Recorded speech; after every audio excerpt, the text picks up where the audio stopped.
Welcome to my channel. It's brand new. This video is part of a larger series that I'm doing on all things Canada. So applying for Canadian citizenship by descent, applying for a Canadian passport, other IDs, moving to Canada, and everything that goes along with that journey. And today we're talking about how to find the records you need for your proof of citizenship application. We'll be looking at resources that are very helpful and they can get you started in the right direction if you're just getting started, or if you feel like you hit a wall and there's a difficult record that you need to locate and it just seems to be elusive. If this video is helpful for you, please like, comment, subscribe. All of those things have a really powerful impact on the channel and goes a really long way. With all that said, let's get started. So when I was first getting started learning about IRCC resources and trying to find records from the 1800s was quite a challenge. And now, after I've heard from other viewers about how elusive those old records can be, I really feel for you. So I want to put together a separate series that's just focused on ancestry records. And so far, I found that there's an incredible variety of resources. A lot of them are free. And so I'm hoping to save you time, stress, effort, and to get you closer to that end goal of getting the records you need to submit with your application. Okay, so let's look at our first resource. These are the top recommended sites on Reddit. And in my record search, I primarily used Family Search to find my records. And as I found out in preparation for this video, Family Search is way more than a simple ancestry site with a few extra services. It's actually a powerhouse of information and resources. And on top of that, it's free. So we're going to do a deep dive. And I found out that you can access these other sites for free through Family Search. So by the end of this video, you'll have a clear understanding of all of the wide variety of free resources that are available to you and the next steps that you can take to get the record you need. So we're looking at the main page of familysearch.org. And if you scroll down to the bottom of the main page, you'll see a contents list of all the information and resources that Family Search provides. We'll be looking at 6 of these. One of the hardest parts of finding records, for me at least, is not knowing what you don't know and feeling like what you're looking for is always just out of reach. So this is why I'm so pleased to find out that Family Search has actual research centers all throughout the US and globally as well. Basically, from what I understand, select churches and libraries have set up spaces within their buildings that serve people who are doing genealogy research. And they can have on-site personnel, volunteers who are generally available to help people who use those research centers. The services are free, and you can access Ancestry.com, MyHeritage.com, FindMyPast.com, and other websites from the research center, all for free. That could save a lot of money, at least $40 a month. I also understand that there are records only available on site that you may not be able to access if you were to just sign up for a subscription for like Ancestry.com, for example.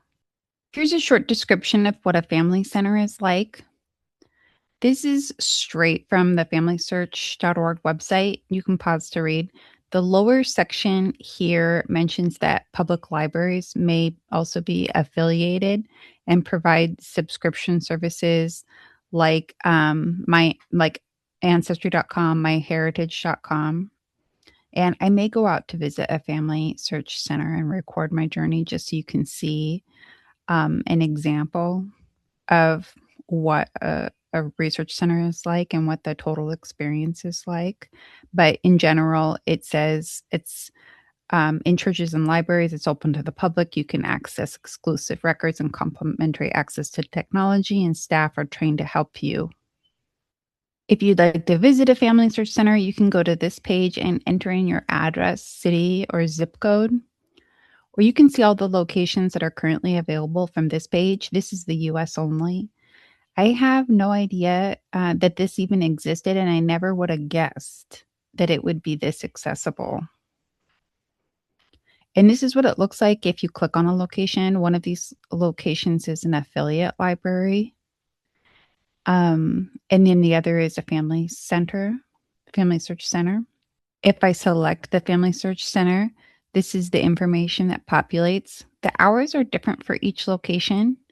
And if you're hoping to speak to a volunteer genealogist or receive assistance in using their services, my thought would be that you'd want to call ahead to ensure that someone will actually be available to help you and that they are operating that day. If going to a family search center or an affiliate library is not something you can or would like to do, you might consider using their free online consultations. It says that they're happy to help you with your family history questions. And here's what it looks like to select a 20-minute consultation. You can see on this page that right now the next available date is June 24th. I took this screenshot on June 10th. So there might be a wait before you can get a consultation, but this is definitely a way to access someone who may be able to answer your questions or help you find what you're looking for from the comfort of your own home. There's also an online community the Family Search provides. From the main page. You can enter in a country in the search bar, which is what I did here. I entered in Canada, and then the results will populate. Shown below are two community groups. If we select the Canada Research Group, then these are some of the posts that populate. And you can pause to read through all of this, like just see what kind of posts are there. And it looks like it's pretty up to date. So let's take a look at one of the posts. So this one says, seeking assistance, baptism record for James Flynn, born in 1846, Newfoundland.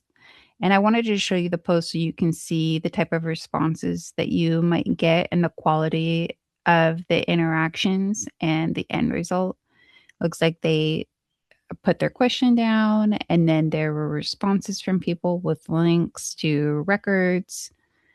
And it looks like the end result is this person is happy that they made the post and they found information that they needed. And this is recent.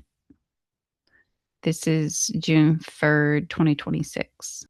So you might have noticed we haven't even discussed how to use the actual records collections yet. And I think that's the primary thing that Family Search is known for. I feel like that can get incredibly detailed though. So I'm going to need to put together a separate video that just talks about the top tips of how to navigate through record collections and find records that were not indexed with your ancestor's correct name. I think, at least in my case, that was the biggest issue that I ran into. Is it's hard to verify if a record actually exists if the name you're using isn't the name that's attached to the record you need. So for now, we're just going to briefly touch on searching the collections and then look at the tutorials that Family Search provides in case you want to get started right away. From this page, you can enter in basic details to do a search. And then from here, you can access search tips and then go to a tutorial library. And we're going to take a look at this one here, which is find birth records, just so you can see an example of what that video looks like. So here is that video. It's an example tutorial video on walking you through how you can find a birth record. And then below the video are instructions step by step. So you have that to reference when you're practicing taking action on what you learned. Now we're taking a look at Family Search, one of their newer features, even though they've been working on it for years. It's called full text. My basic understanding is that Family Search has been developing this AI that can scan documents and then log all of the data on the document. as long as that document is readable. Then it makes all that information searchable online. So in the past, a document would be scanned by a human and only the key details of that document would be recorded and then be searchable. So this AI tool is helping Family Search to build and expand their record collections at a much quicker pace, which will make the old historical records accessible. And as you and I have come to find out, that can be surprisingly important, especially when you're trying to submit a proof of citizenship application. This is an example of how using full text can help you find information within records that haven't been indexed yet. So this is a newspaper and it's now searchable. I entered it. It's the result of a search that I did. I entered in my great grandfather's name and his place of birth, and this newspaper came up. And so you can see all of this information is made available because of that feature, that AI that they've been working on. So let's do an example search just so you can see that in action. So I entered in John Smith in quotation marks per the tips, and I entered in a year range and a location, Ontario, Canada, and I hit search.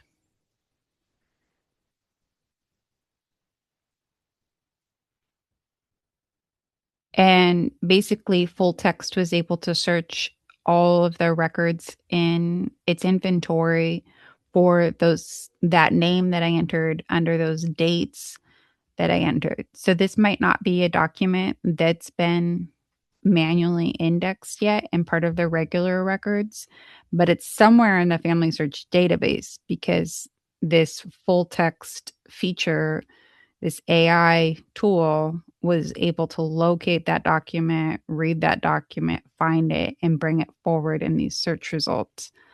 And you can filter through to narrow it down if you want to say what kind of, what location you're looking for, the years, places, the record types that you're looking for. You specifically wanted a census record.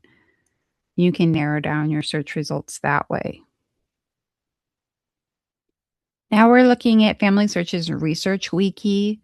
Basically, my understanding on this is that it does two things. It's a way of searching for records based on location, and it's also a way of identifying records that are available to you beyond Family Search.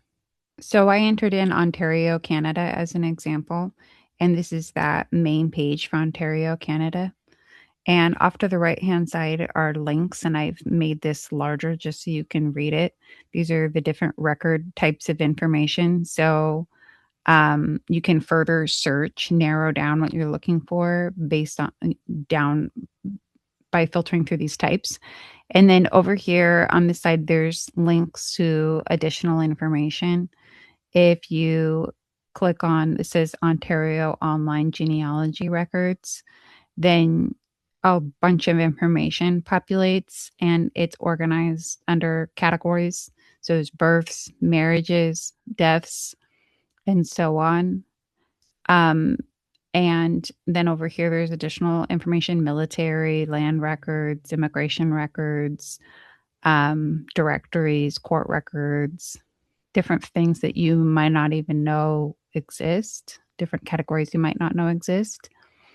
And then you can see in these resources where those records are available. So some of them are at Family Search, some are on Ancestry, some are on Find My Past, and so on.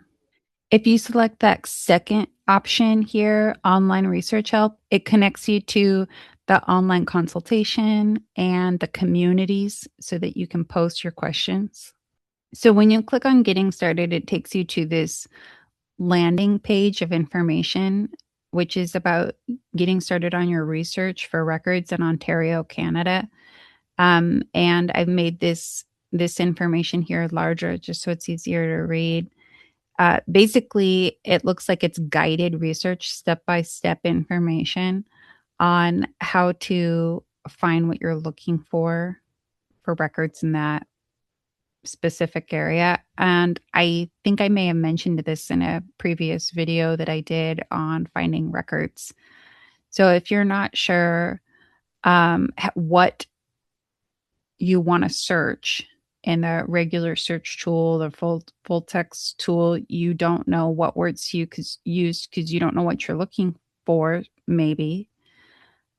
This could be a way of researching for information starting from a location and kind of working backwards. So if we select Ontario Record Finder, then it takes us to this page which shows all of the records that are available for Ontario. So there's birth, marriage, death, and then under each of these sections, it breaks it down further. So newspapers, probate records, military records, cemeteries, obituaries, church records, civil registrations, and it goes on and on.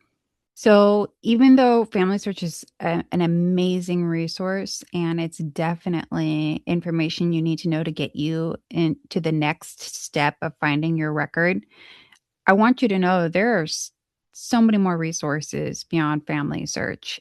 So we'll be doing a series of videos. That way you have everything that you need to know. How do I find this record for this proof of citizenship application?